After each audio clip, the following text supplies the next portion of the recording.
Indonesian President Joko Widodo has again resisted calls for a nationwide lockdown, saying that it is not suitable option for the country at this point. Instead, Mr. Widodo has declared a public health emergency, introducing new measures to ramp up physical distancing and provide assistance to low-income workers.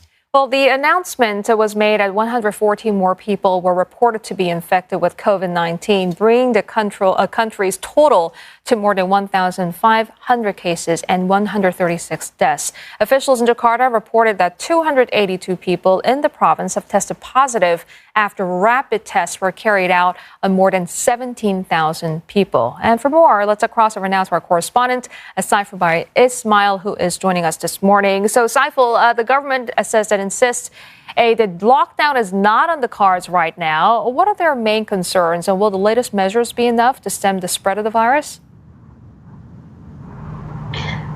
Well, Julie, the Indonesian government believes this will be enough, well, at least for now. Mr. Widodo has reiterated his decision not to impose any form of lockdown at the regency or provincial levels. He told regional governments that the public health emergency will give authority to impose large-scale social restrictions to slow the spread of COVID-19. Now, some may argue that these large-scale social restrictions is similar to a partial lockdown. Now, under the large-scale social restrictions, movements of residents in a particular area will be limited. Schools and workplaces will be closed. Religious activities in the community will be limited, and public facilities will also be limited. Now, the government is also trying to curb the spread of imported cases and has banned all foreign nationals from visiting or transiting into Indonesia. Now, Mr. Widodo also stressed that regional heads should not make policies of their own. Tensions have been brewing between central and local governments